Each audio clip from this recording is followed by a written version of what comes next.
Buenas tardes. Vamos a dar inicio con esta actividad. Mi nombre es Cintia Loría, yo hago parte del Programa Regional de Migraciones de Fundación Avina y en su nombre les doy la más cordial bienvenida a este segundo de 5 debates que forman parte del ciclo Migrar la Mirada, que corresponde a una serie de debates virtuales que buscan analizar las narrativas sobre la migración y cómo impactan en los derechos de las personas migrantes, y aportar elementos para generar nuevas narrativas que contrarresten los discursos discriminatorios contra sus derechos. Agradecemos también a nuestros aliados que han participado en la organización de estas actividades, a Endelon, a la Radio Jornalera, a Alianza Américas, a Seattle International Foundation, al Fondo para Jóvenes de Centroamérica y México, el Fondo CAMI. Tenemos también que comunicarles que esta actividad está siendo transmitida por el Facebook Live de Fundación Avina y también por el de Radio Jornalera, para que por favor por este medio también puedan hacernos llegar comentarios y preguntas sobre el debate que vamos a iniciar en unos minutos. Además, tenemos el honor de contar con la moderación de María Teresa Ronderos. Ella es periodista y editora colombiana, cofundadora y directora del Centro Latinoamericano de Investigación Periodística, CLIP, que hace investigaciones transfronterizas en colaboración con otros medios de esta región. La última fue Migrantes de Otro Mundo, que cuenta la historia de viajeros que salen de Asia y África vía Latinoamérica y rumbo a Norteamérica, en busca de una vida mejor. Ronderos es maestra y miembro del Consejo Rector de la Fundación GAO y columnista del Espectador. En este momento entonces los dejo en manos de María Teresa, quien nos va a conducir por este diálogo que vamos a iniciar. Gracias.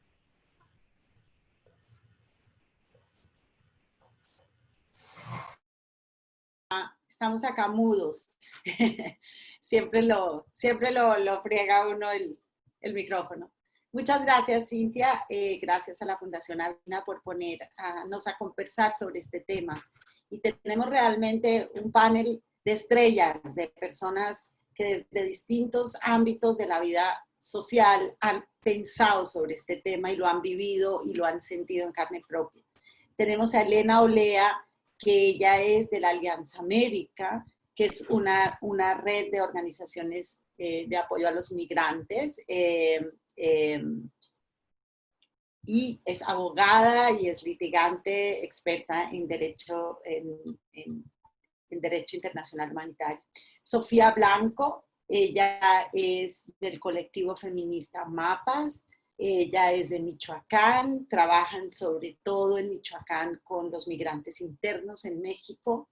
Y tenemos a Alejandro Romero de Alto Analytics, él es fundador y CEO directivo de Alto Analytics, y que es una firma que analiza con Big Data, con grandes masas de data, cómo funcionan las conversaciones sociales y cómo fluyen y cómo se crean las narrativas y cómo funciona también la desinformación y la manipulación informativa.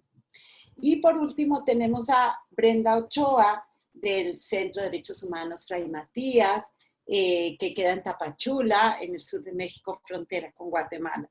Ellas también están trabajando obviamente con los problemas de los migrantes, y Tapachula es un gran centro de migrantes. Bueno, ya con todos ustedes acá yo quiero hacer un poquito una entrada en la conversación muy cortita. Yo quisiera, porque lo que vamos a hablar es por qué esta gran tensión pública en cómo se le llama a los migrantes, cómo se concibe ese diálogo sobre los migrantes. Hay unas verdaderas batallas campales en Internet sobre quién está a favor de los migrantes y quién está en contra, posiciones políticas muy fuertes de algunos políticos del mundo absolutamente antimigrantes, otros que tienen unas políticas muy progresistas y muy abiertas. Entonces, y muchas instituciones tratando de ayudar en un fenómeno que ya hoy digamos, cubre a millones y millones y millones de personas y que en los últimos años, con relación a la población, según las cifras de la OIM, ha ido de todas maneras creciendo. No de manera tan dramática como se cree, pero sí ha venido creciendo. Como yo lo veo es que esto genera tanta pugna porque está en la mitad de un cambio tectónico, si se quiere decir así, que está viviendo la humanidad en este momento. Estamos entre la decadencia o la venida menos y la pérdida de poder de los estados-nación, de los tradicionales estados-nación nacidos en la era moderna.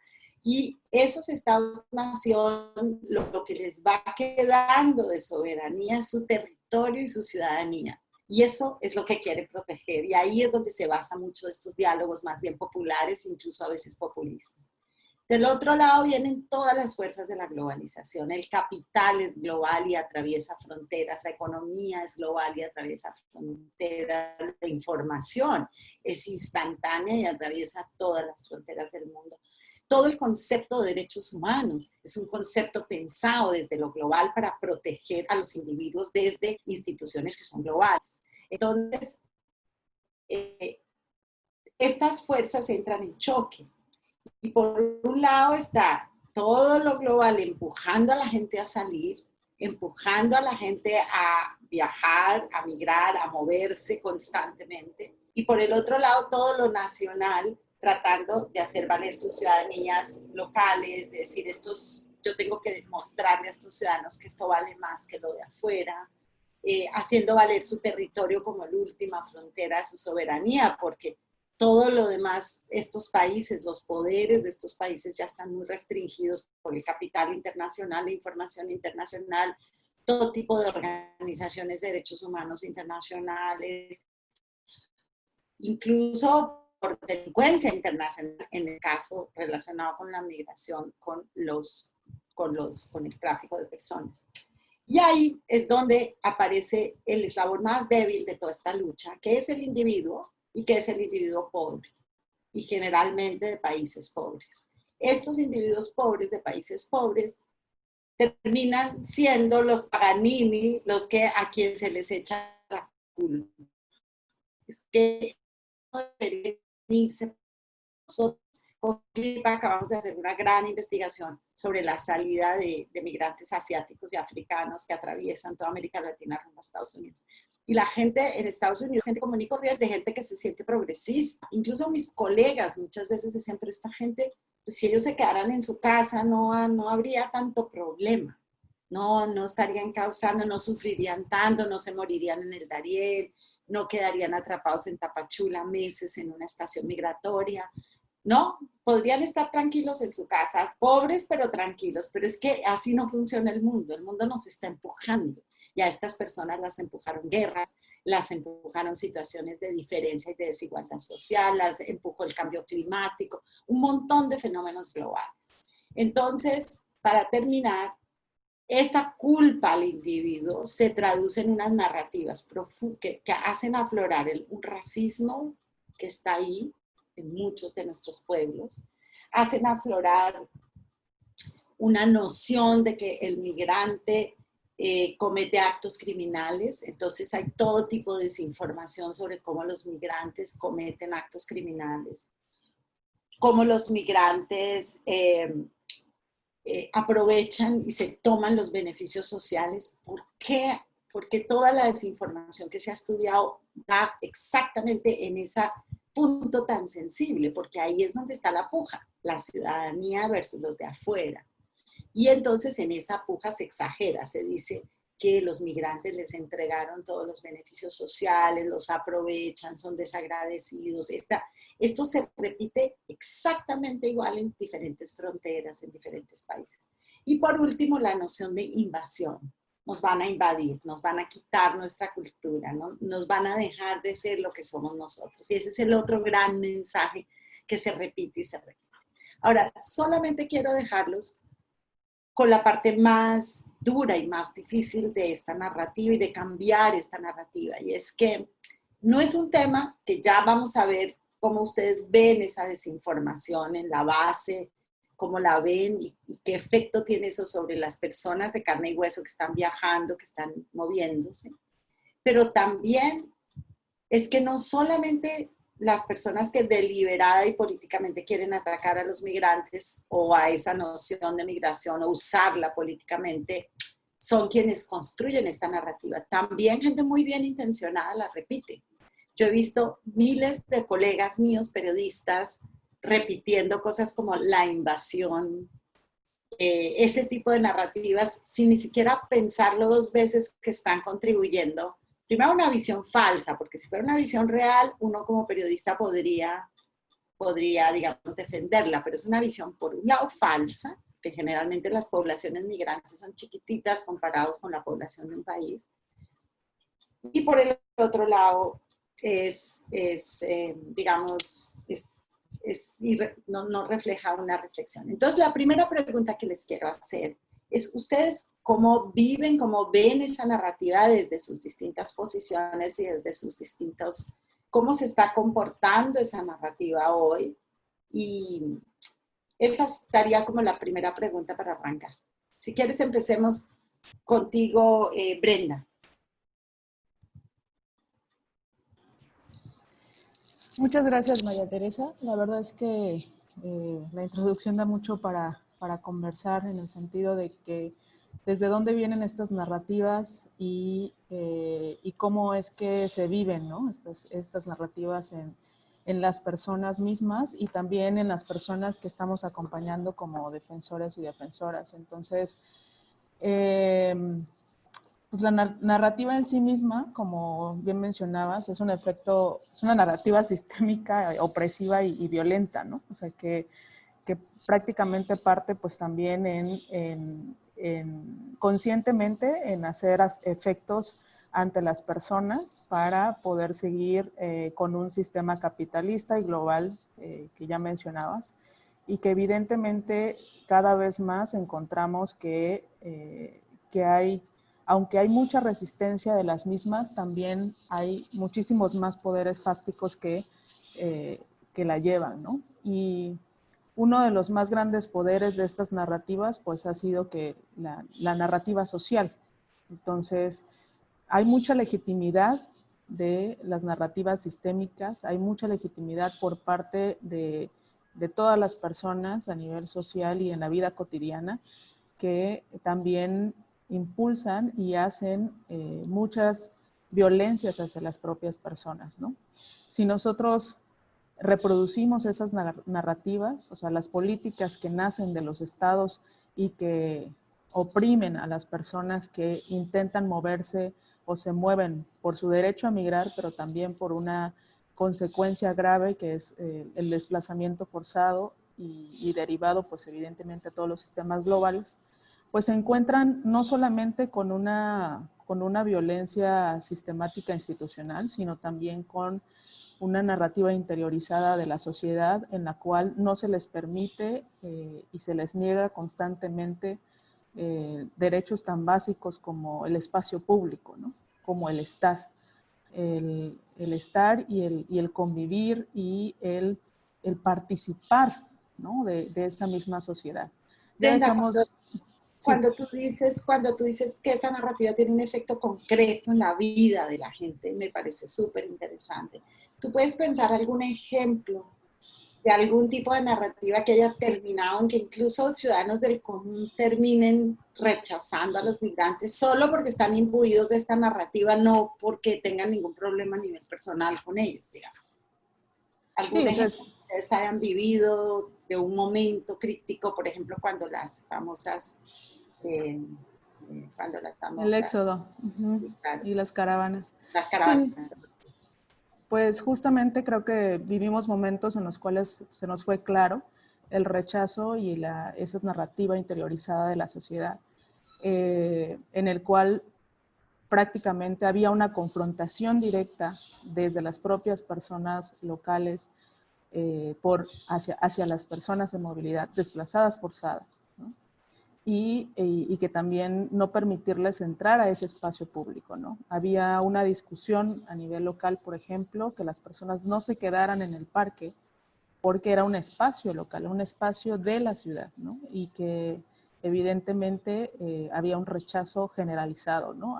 Hubieron series de comunicados por parte de tanto asociaciones de empresas como pues algunos en los periódicos artículos donde se entrevistaban a las personas de la ciudad y en donde manifestaban el propio rechazo, ¿no? Y que también viene de la mano a narrativas muy profundas, o sea, capitalistas, coloniales, patriarcales en las que estamos y que evidentemente dan cuenta, ¿no? En el día a día, las formas en que las personas no pueden llegar a acceder ni siquiera pues, a lo mínimo que podríamos, de lo que estábamos hablando, de un espacio público, ya dejando de lado, por ejemplo, el derecho a la salud, el derecho a tener un trabajo, el derecho a tener un espacio donde pasar la noche, ¿no? Y que bueno, eso les pone en un grave riesgo y evidentemente en una situación que violenta sus derechos gradualmente, ¿no? O sea, es como se suman todas estas condiciones y riesgos en los que las personas viven día con día. Elena, desde tu perspectiva, desde tu experiencia con Red Américas, ¿cómo ves tú cómo se instala esa narrativa y cómo influye eso, incluso cuando a la hora de ir a defender esos derechos en las cortes internacionales y en defender esos derechos ante los estrados judiciales? Pues, yo creo que la narrativa se ha instalado de maneras diversas en diferentes contextos nacionales y eso es interesante ver, digamos, cómo se vive. Yo creo que, sin lugar a dudas, Estados Unidos, sobre todo por la transición demográfica que está atravesando, convirtiéndose en un país en que los blancos van a ser minorías, realmente tiene un discurso muy instalado que ha sido políticamente utilizado y manipulado por la administración actual.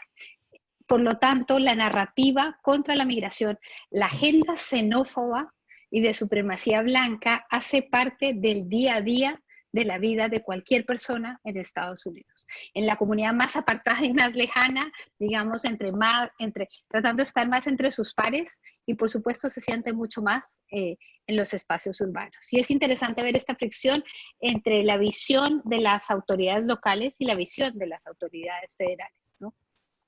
En algunos lugares vemos que hay mucho más esa conciencia de que la población de esa localidad incluye una población migrante y que las autoridades locales están también para gobernar para ellas. Y por supuesto hay divisiones según a qué partido político pertenece esa autoridad local, pero es muy interesante como contrastar esas visiones inclusivas y esas visiones totalmente restrictivas, xenófobas, discriminadoras y excluyentes de las personas migrantes. Yo creo que las dos conviven y se siente en el día a día.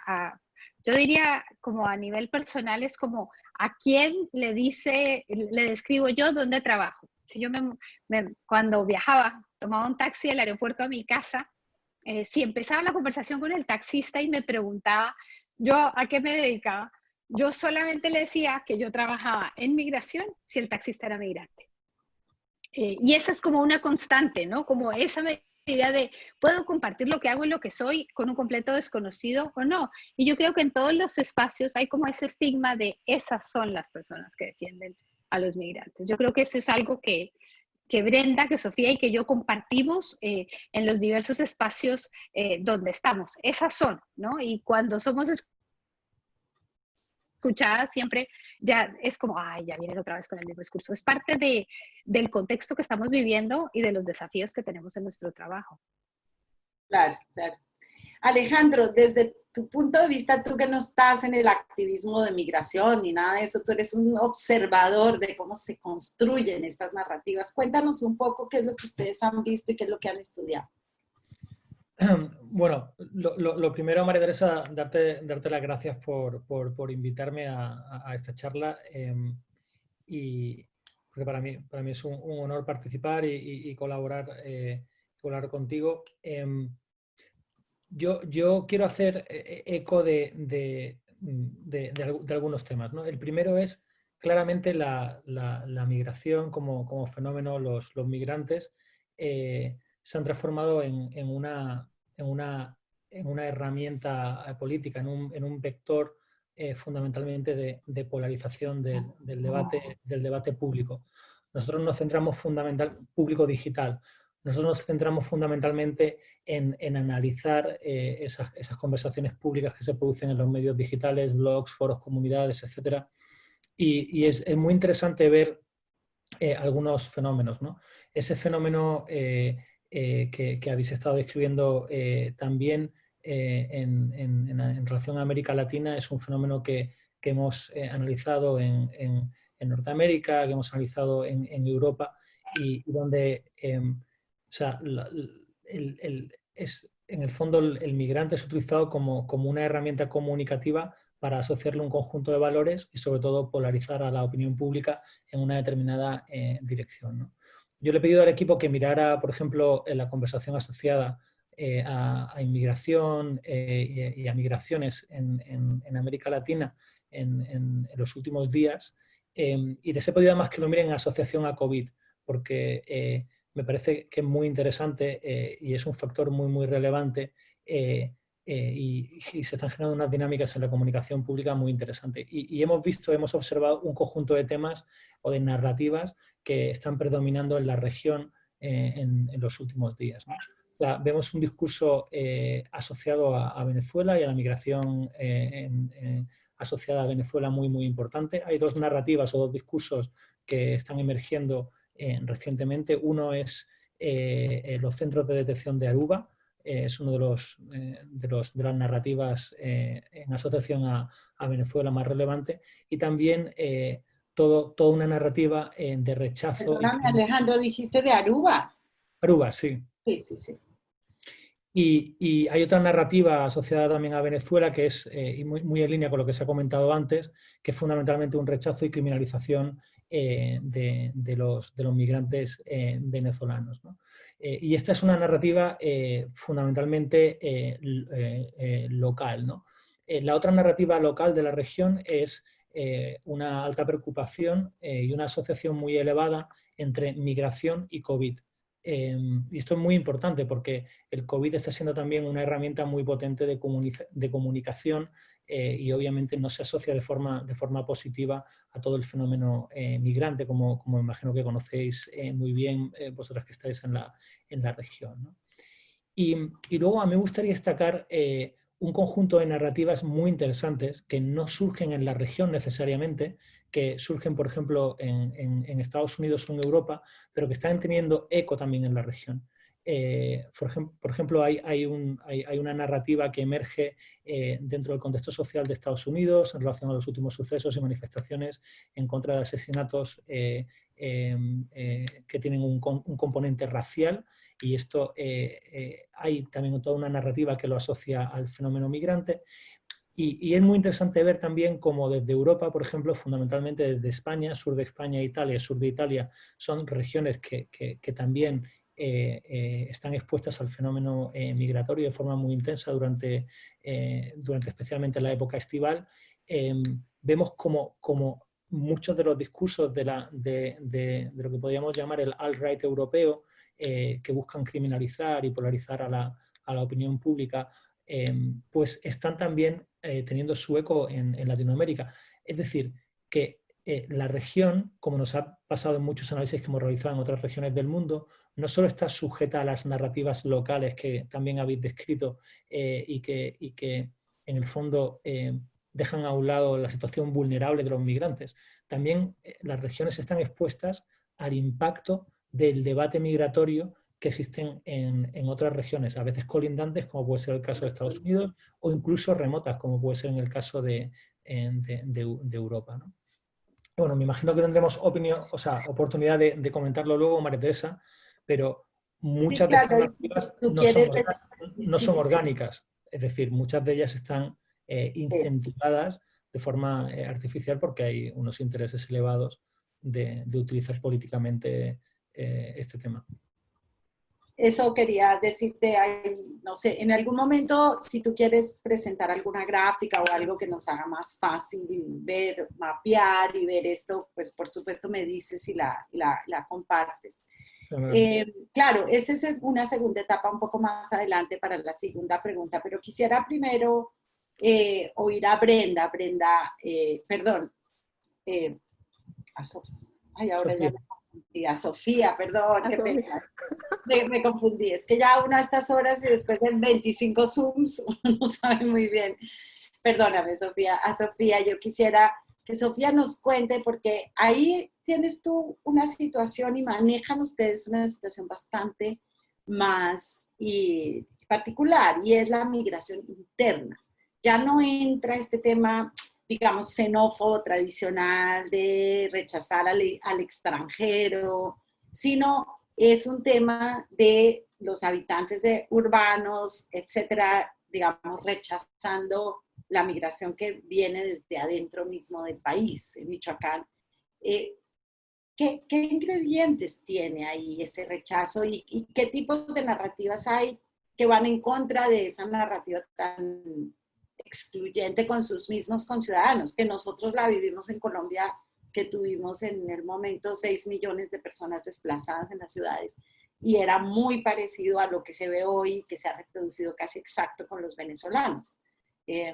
Lo hacíamos con nuestras propias personas de nuestro propio país. ¿Cómo lo vives tú eso en Michoacán? Bueno, como en dos momentos. En un primer momento me gustaría mencionar justo que Michoacán ha sido o fue uno de los estados en donde inició la guerra contra el narcotráfico aquí en México. Entonces eso significó justo como un gran impacto en el estado. Muchas personas salieron, muchas familias fueron desplazadas internas al interior del propio estado, pero también huyendo hacia la frontera con Estados Unidos o yendo a otras poblaciones. Eso por un lado. Luego, también en los últimos años hemos visto también que se repite lo que tú ya mencionabas al inicio, cómo a través de la identidad nacional se hace una exclusión de las otras identidades. Y en este caso, en México, está muy fuerte la identidad del mestizo o del mestizaje. Entonces, las identidades negras, las identidades indígenas, otras identidades que no entran dentro del mestizaje, son como la otredad, ¿no? Entonces, estas otras identidades son sobre todo las que están, digamos, en la periferia. No necesariamente viviendo en la periferia, pero son identidades que quedan fuera de, ¿no? Y sobre todo las políticas, por ejemplo. En nuestro caso, que acompañamos a familias jornaleras agrícolas migrantes, es justamente que también existe, aunque de una manera a lo mejor más sutil, pero también existe este discurso xenófobo. Es decir, porque son migrantes y la mayoría de ellos son de poblaciones rurales y de poblaciones indígenas, que no hablan el mismo idioma, que hablan otra lengua, que además son pobres y que además vienen acompañados con otras formas de vida en donde esta urbanidad o esta centralidad del vivir más neoliberal o capitalista no entran, ¿no? Entonces, justo para nosotras uno de los temas que ha sido como muy complejos es visibilizar las problemáticas. Es decir, que estas sean consideradas problemáticas y no la normalidad. Entonces, ¿por qué esta normalidad pareciera como bueno, pues así viven ellos, bueno, pues así les gusta vivir? Y también en donde cuando llegan los migrantes ya llegaron los borrachos, ya llegaron los que hacen pleitos, ya llegaron los que vienen como a quitarnos la paz que teníamos, y que eso también lo escuchamos en otros lugares del mundo, no nada más aquí, no solamente en la migración interna, pues, ¿no? Sino como en otras también migraciones. Y por otro lado también a mí algo que me gustaría también comentarlo y que para nosotras es muy preocupante es la invisibilidad de los niños, niñas y adolescentes en la movilidad. Nosotras trabajamos principalmente con niñas de los 9 a los 13 años y algo que para nosotras hemos identificado y que hemos visibilizado son qué pasa con sus derechos sexuales y reproductivos, por ejemplo. O sea, ¿qué pasa también con el acceso al derecho a la salud, con el acceso a la escuela? ¿Qué pasa con el acceso a la alimentación?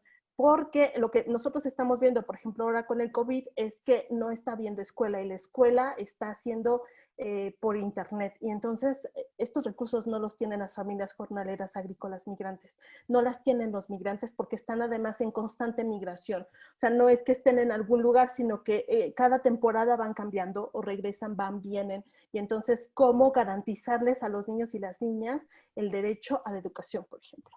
Luego, por otro lado, también el acceso a la información, el acceso a información científica y clara sobre el tema del cuerpo y de la sexualidad para niños, niñas y adolescentes. Temas en donde los jóvenes aparecen en las comunidades jornaleras que comienzan a trabajar muy jóvenes, es decir, a los 13, 14 años empiezan a trabajar. Y eso no es solamente porque sea parte de las formas también de trabajo de las familias, sino también por los bajos salarios o pagas que tienen, porque no son ni salarios, porque son solo pagas que son como al día. Entonces realmente son familias que viven al día. Entonces lo que nosotras estamos problematizando es, por un lado, la visibilidad de la migración interna, la falta de atención desde las instituciones, porque además cabe aquí rápidamente decirles que en México varios gobiernos estatales tienen Secretaría del Migrante. Y eso pareciera como un gran avance en política pública, porque tenemos una Secretaría del Migrante y entonces se supondría que se garantizarían las políticas referenciadas a los migrantes. Y lo que vemos es que no está siendo así, ¿no? Algo que se va es visibilizar la migración de los paisanos, que también es muy importante, los paisanos de Michoacán que están en Estados Unidos, cómo garantizarles sus derechos allá en Estados Unidos, en el trayecto del regreso, o los que ya han sido deportados, pero lo que vemos es que se queda muy en corto, y la migración interna no está considerada al interior de la política migratoria, y que nos quedamos como con muchas ganas de que pueda haber cambios fundamentales en el tema de las políticas, ¿no? Y comentar rápidamente también que así como llegan las familias que han pasado o tienen como distintas rutas las familias centroamericanas, están pasando también por Michoacán. Está generándose una nueva ruta. En los últimos 3 meses, en los últimos 6 meses hemos visto familias que llegan a Morelia y se van puebleando, que no se van por las rutas conocidas. Y eso tiene que ver justamente por lo que está pasando en el entorno regional, ¿no? Con estas guerras que hay entre los carteles, que también tiene implicaciones en las rutas que siguen las familias para poder llegar hasta Estados Unidos. Y entonces lo que vemos es como una relación muy interesante entre lo que sucede regionalmente, lo que sucede internacionalmente, para llegar a cómo se están moviendo las familias, cómo están migrando las familias y cuáles están siendo las estrategias también de cuidado y las estrategias de seguridad que ellas y ellos están tomando, ¿no? Y bueno, aquí lo dejo en pausa para después seguir en la conversación. Elena, el tema del COVID ha exacerbado, o sea, ha exacerbado muchas cosas, pero creo que por primera vez, creo que en la historia, Estados Unidos cerró las fronteras, puso una frontera dura y no está permitiendo ni siquiera el asilo político, paró los refugios. De hecho, las cuotas para refugiados, que las había ampliado el gobierno Obama, y creo que para cuando salió el gobierno Obama ya estaban en 120 y pico de mil de cupos para refugiados, que es una manera de migrar más ordenada. Este gobierno de Trump ya las había disminuido para el último año, que era a 18,000 cupos, o sea, menos de la sexta parte. Y sin embargo, ahora cerró la puerta. Esto no está produciendo, digamos, un sufrimiento extraordinario en términos de gente teniéndose que devolver, gente que, por ejemplo, estos migrantes que nosotros vimos de Asia, África, que llegan hasta la frontera después de un viaje de 10,000 kilómetros de todo tipo de sufrimientos, y después les dicen ahí, sabe que devuélvase, y no tienen a dónde. Inmigrantes de Centroamérica que se están devolviendo, familias dentro de Estados Unidos que no pudieron traerse a último momento a su ser querido. ¿Cómo está afectando esto? No solamente la narrativa y la manera como esto se ve, ¿no ha tenido una reacción muy fuerte esto? Sí, pues yo quisiera empezar haciendo un comentario que creo que es muy importante y ha sido culpar del virus a China, ¿no? La retórica del gobierno del virus chino. Hasta le han dicho el kung fu, el virus kung fu, por ejemplo. Toda esta dinámica de culpar al otro, el extranjero. El virus vino de afuera. Lo trajeron los otros, los extranjeros. Eso me parece que es muy importante.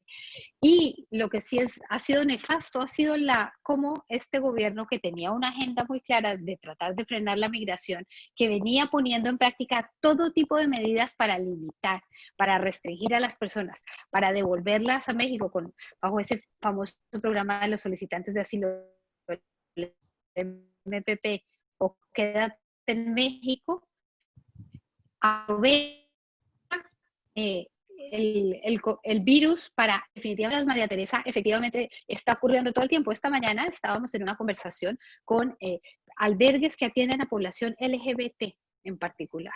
Y ellos describían cómo México está pasando de ser un lugar de tránsito y cómo ellos veían a la población que incluso en Tijuana tenía la expectativa de quedarse 3 meses en estas famosas listas esperando a poder cruzar, como ahora se cerró la puerta. Y cómo están poco a poco, con mucho dolor y con mucha frustración, muchos de ellos preguntándose si entonces tienen que repensar cuál es su estrategia de vida, si entonces tal vez van a buscar ser reconocidos como refugiados en México o no. Ese cierre de la frontera está teniendo consecuencias nefastas. Volviendo al punto de los niños, además las personas que cruzan de manera irregular también son aprendidas y son detenidas. O sea, es un sistema fatal, incluso con los niños que están siendo devueltos a su país de origen. Entonces, se generó realmente una especie de tormenta perfecta en un momento que yo creo que tú describías muy bien de lo que ha significado la globalización para la mayoría de la población, el impacto que ha tenido en sus vidas y como la necesidad de tratar de controlar estos elementos de su identidad y cómo encontrar en los migrantes un chivo expiatorio resulta siendo un recurso muy práctico. Y yo creo que el COVID generó esto y la prensa de todos los países están pensando que es el extranjero, el portador del virus, ¿no? Y es un desafío más para quienes trabajamos en el tema. Claro, claro, claro. En Tapachula es uno de los centros donde se quedó esa gente represada, ha habido oleadas represadas, después el gobierno cambió la política, después les dijo que sí, después les dio tarjetas de residente en México, que los tipos decían, ¿qué hacemos acá? Tratando de acomodarse a estas presiones de Washington de que no podían dejar pasar a la gente. Ahora con el COVID, ¿cómo se está viviendo eso? Y vuelvo otra vez al tema del relato, ¿no? Porque el relato hace que la gente actúe de maneras muy distintas, o acoja a la gente, o la expulse, la rechace. ¿Cómo se está viviendo ahorita en Tapachula esa situación?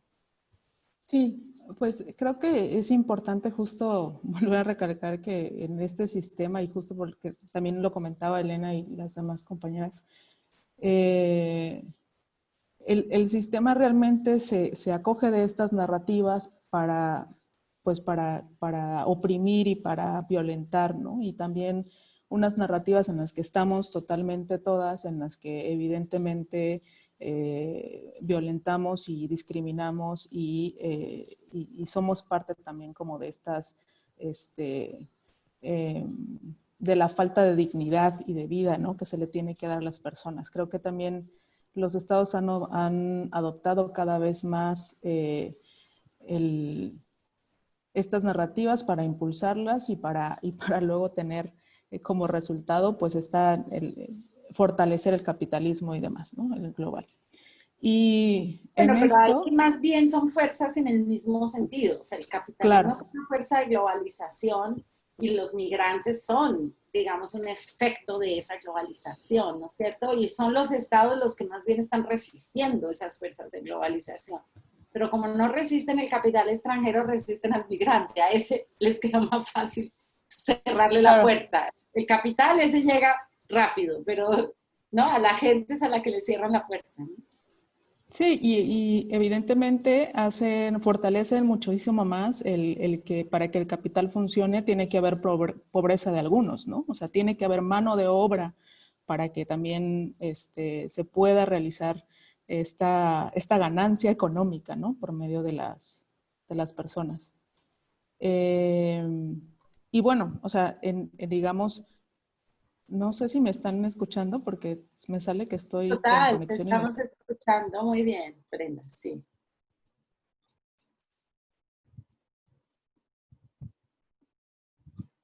Ahí ya se congeló, creo, ¿no? Brenda se congeló un momentico.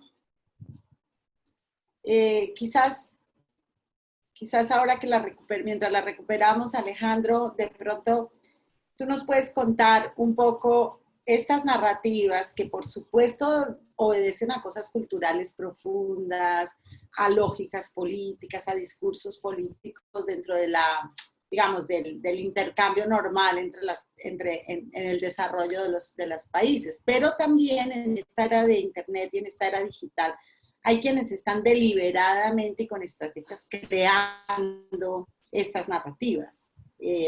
Aquí ya volvió Brenda. Ahorita te retomo, Brenda, en un minutico para que puedas terminar. Entonces, Alejandro, ¿es esto puramente espontáneo, toda esta creación de estas narrativas, o hay deliberadamente gente desinformando? ¿Y cómo funciona esa desinformación? ¿Cómo se cuelan en las redes sociales para trabajar ese tipo de mensajes? Bueno, yo creo que lo primero que es muy importante explicar es que el ecosistema digital en el que vivimos, que forma parte ya del día a día de todos nosotros, a través de un dispositivo móvil o de un ordenador, es un ecosistema muy complejo. Las redes sociales son solo una pequeña parte de ese ecosistema. Existen otras comunidades digitales, existen aplicaciones de mensajería, existen sites de web, de noticias que alimentan muchas veces esas redes sociales, esas aplicaciones de mensajería. Existe toda una capa, por ejemplo, que permite emitir publicidad muy segmentada a determinados públicos con mensajes totalmente personalizados al perfil de la persona que lo va a recibir, etc. Todo ese ecosistema digital que todos conocemos o experimentamos, no fue concebido para un uso maligno, para un uso, digamos, malintencionado, para lo que se viene a llamar estrategia de information disorder, ¿no? En cierta medida de desinformación, ¿no? Y que no fue creado, obviamente, pero que está siendo utilizado con esos fines, lo que evidencia es que no se puede defender. El propio ecosistema no se puede defender, ¿no? ¿Qué es lo que nosotros observamos? Pues observamos claramente que existen estrategias muy elaboradas, muy sofisticadas de manipular a la opinión pública utilizando esas herramientas digitales. A la vanguardia de la utilización de los medios digitales para la manipulación de la opinión pública tenemos a los populismos de cualquier signo, que fundamentalmente articulan estrategias relativamente sencillas, basadas en 4 pilares, ¿no? El primero, identifican una vulnerabilidad o la crean, una vulnerabilidad como puede ser, por ejemplo, las derivadas de los miedos a los que se apelan, por ejemplo, en relación al fenómeno migrante. Lo segundo es que se desarrollan contenidos que inciden más en el sentimiento que en la racionalidad de esa vulnerabilidad. Se publica esa información en medios digitales y el último elemento es se distribuye de forma masiva, ¿no? ¿Qué estamos observando? Y esto es una cosa que estamos observando a nivel global, no solo en Latinoamérica o en Europa, en Estados Unidos o en Asia. Pues estamos observando cómo hace probablemente 4 o 5 años todo el mundo hablaba de bots en las redes sociales que repetían de forma continua determinados mensajes, pero ahora vemos estrategias mucho más sofisticadas. Por ejemplo, vemos que hay toda una red de sites que tienen una apariencia de cierta legitimidad. Muchas veces se utilizan nombres que tienen una cierta relación con medios conocidos para de alguna forma dotarlos de autoridad, pero que en el fondo publican información que es espuria, muchas veces manipulada o sesgada, que en el caso, por ejemplo, de la migración, pues lo que busca es polarizar a la opinión pública. Pongo un ejemplo muy concreto. En Europa nosotros detectamos, y hemos visto sites muy parecidos en Latinoamérica, un conjunto de sites que se dedicaban a recuperar noticias sobre eventos criminales de hacía 3, 4, 5, incluso 10 años y los reenmarcaban como si fueran actuales, modificando las cifras, por ejemplo, de personas afectadas en un crimen, por ejemplo, donde había habido involucrada una persona de una raza diferente a la del país en el que se estaba publicando esta noticia, ¿no? Es decir, eran noticias puramente falsas y en muchos casos noticias que habían sido verdad, pero hacía 5 o 10 años, ¿no? Esta es una estrategia clara. Esta capa de sitios que publican y dotan de cierta autoridad a determinadas noticias polarizantes, ¿no? Otra estrategia también muy preocupante es la de las aplicaciones. WhatsApp, Telegram están siendo utilizadas de forma masiva para la distribución de muchas de estas informaciones. No solo encontramos este tipo de information disorder, ¿no? De desordenación de la información, de campañas de influencia malignas o desinformativas en las redes sociales, lo encontramos también en aplicaciones. Hemos visto un incremento significativo de canales de WhatsApp, de Telegram, que empiezan publicando, por ejemplo, contenido deportivo, noticias de última hora, dirigido a un público muy concreto, pero que cada cierto tiempo o periódicamente inyectan noticias muy similares a las que he descrito anteriormente que encontramos en estas redes de sites, ¿no? Es decir, en general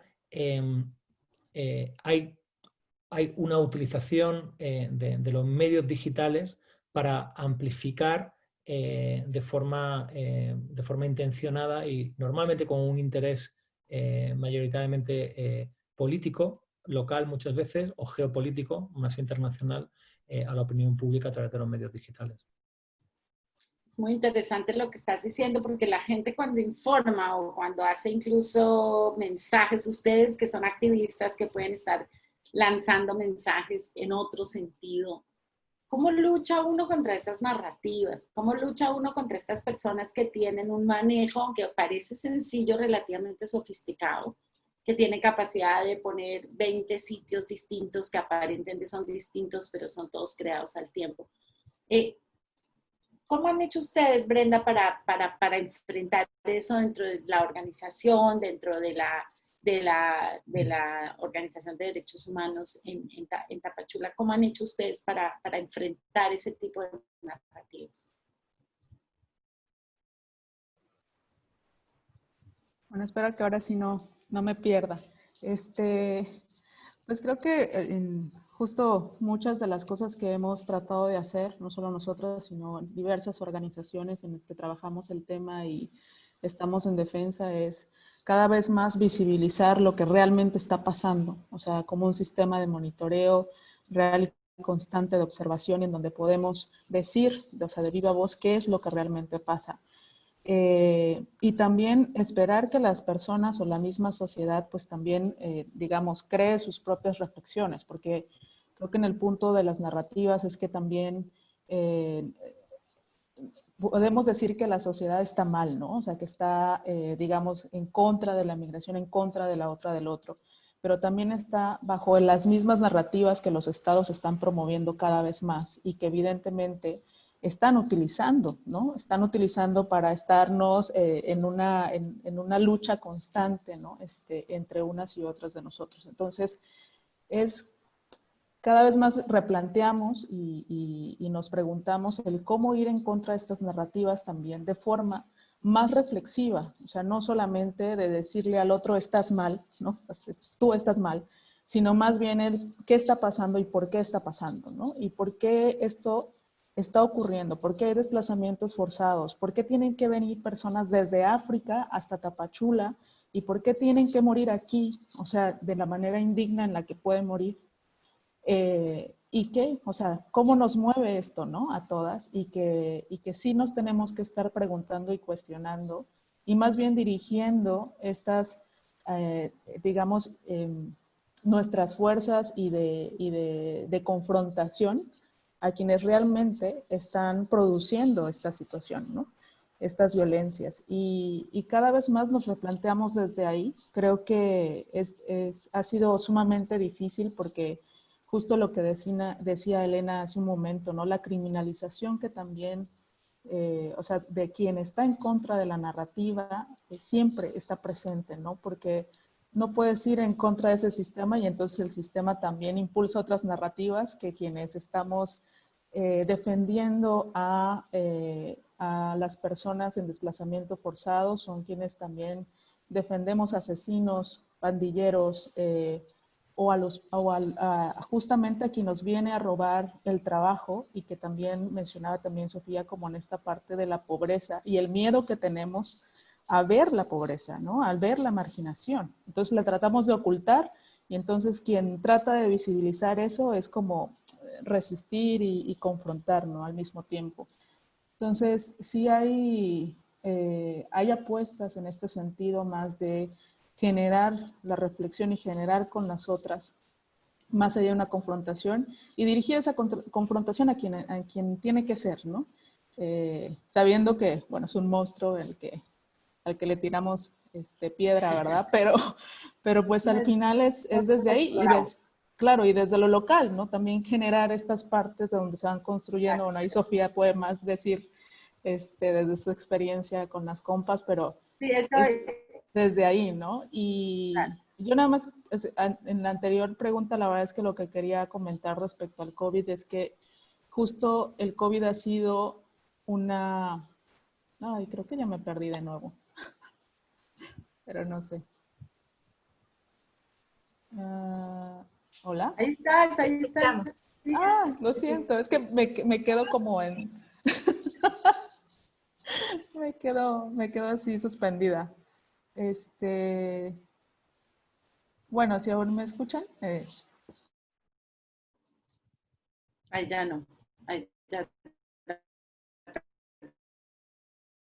¿Por qué no nos cuentas tú un poquitico? Ya casi vamos a terminar, pero quisiera que tú cerraras con una reflexión en esa ecología que describe Alejandro, que describe Elena, en esa ecología de las redes sociales, de las batallas por las narrativas de gobiernos superpoderosos, muchas veces demagógicos o populistas, alimentándose estas xenofobias. ¿Cómo hace una organización como ustedes que quiere posicionar o, digamos, explicar más una cosa más real? ¿Cómo manejan ustedes las redes? ¿Cómo hacen no solo las redes sociales, sino un poco el ecosistema? ¿Cómo hacen ustedes con sus alianzas, con sus redes, para contar otra historia?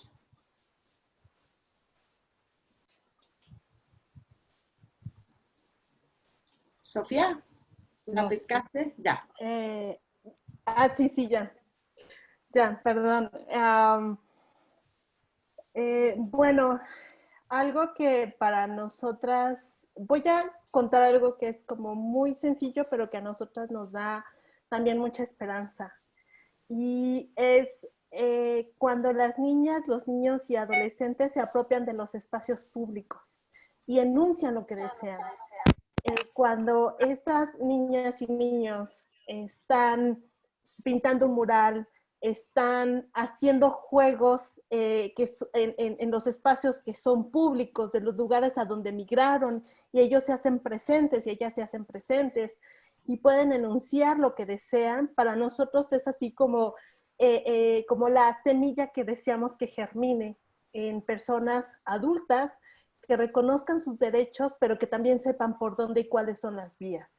Que sepan también que atrás de ellos estamos un montón de organizaciones que empujamos para que ellos defiendan sus derechos y ellas puedan decir basta, por ejemplo, o que puedan decir nosotros deseamos que así sea, ¿no? Que ellas y ellos estén implicadas en los programas y en las políticas que están destinados. Entonces, para estas como formas también, como le llamaste, ecosistémicas, ¿no? Pues implica también reconocer otros actores, estos otros actores que son también gubernamentales, actores que también están en la academia, actores o actoras que también están en las ONG, en estas grandes redes. Por ejemplo, ahorita pienso mucho también en Elena, porque hemos estado colaborando también con Alianza Américas. Entonces, estas colaboraciones es que estamos haciendo también internacionales, aunque sea una migración interna, pero saber que, por ejemplo, nuestros paisanos y paisanas conocen las realidades de aquí de Michoacán y saber que así como a ellos les está pasando en Estados Unidos, también pasa acá con los jornaleras y jornaleros, es como encontrar otra plataforma de hermandad, de fraternidad también, de decir también estamos defendiéndolos, ¿no? Y es que ahorita pensaba como en varias compañeras que están trabajando también o que son jornaleras trabajando en Estados Unidos y que dicen, claro, vamos, o sea, ya estamos pensando en distintos proyectos para enlazarnos, ¿no? Entonces, a mí me parece que eso es como justo lo que va sosteniéndonos, tanto como en la práctica, como con la estrategia de la defensa de los derechos humanos, ¿no? Como con todas estas redes que tenemos y que finalmente también es, creo que es un trabajo como muy micro, pero es un trabajo constante y que va teniendo también implicaciones a largo plazo, porque lo que sabemos es que esto es un trabajo de largo aliento, entonces es como ir poco a poco y claro, con toda la fuerza también para defenderlo, pero hacerlo todas acompañadas, porque solas sabemos que no lo podemos hacer, ¿no? Sí, y de alguna manera, claro, y de alguna manera al hacer todas estas redes de comunicación, de proyectos, también están armando un viaje colectivo que está contrarrestando de alguna manera esa otra narrativa que, digamos, es más artificial, pero que se crea en diversos sitios, con diversos sistemas, que se manda por las redes, que se manda por no sé dónde, pero eso es fabricado por gente que ni lo vive ni lo siente. Esto es más auténtico y quizás la esperanza es que la gente vaya distinguiendo esas diferentes narrativas en el mediano plazo, que la gente empiece a entender lo que es auténtico y real, y lo que se vive, lo que se aprenda que se vive en la realidad y no digamos, este tipo de fabricaciones más políticas o estratégicas, ¿no? Bueno, creo que se nos acabó el tiempo. Había una sola preguntita acá que se nos quedó que hablaba de la fiebre española y la pregunta de Steve Sánchez era, bueno, se llame virus chino o fiebre española, siempre hay como una carga política detrás, ¿no? De alguien a quien culpar, ¿no? No sé si alguno quiera decir una frasecita sobre eso y ya cerramos, ya como empezamos tarde. ¿No? Bueno, ya lo vamos a dejar ahí. Muchas gracias a todos, gracias a Sabina, yo le doy la palabra a Cintia. Gracias a Alejandro, que está como a medianoche en España. Y por supuesto a todas las colegas que están en los distintos sitios. Muchas gracias. Muchas gracias. No me queda más que agradecerles, María Teresa, Elena, Brenda, Sofía, Alejandro, por todos estos aportes a este debate que llamamos La crisis ya estaba aquí, las narrativas de la migración en la pandemia. Agradecer también a nuestros aliados en este ciclo de debates, a Endelon, Radio Jornalera, Alianza Américas, a Seattle International Foundation y al Fondo para Jóvenes de Centroamérica y México. Queríamos comentarles que el próximo tercer debate va a ser el 17 de septiembre, están todos cordialmente invitados a acompañarnos, y el tema es activismo disruptivo y no tanto. Y para quienes todavía no se han registrado en el ciclo, recuerden que pueden hacerlo en bit.ly/migrar la mirada. Con esto cerramos esta actividad. Agradecemos profundamente. Silvia, una preguntita que está haciendo alguien del público, que si esta conversación la pueden ver grabada en alguna parte, si se la han perdido o la pueden compartir con otras personas. Facebook Live. En Facebook Live queda ahí puesta. Ok, ahí tienes su respuesta. Gracias, Pame. Gracias a todos y buenas tardes.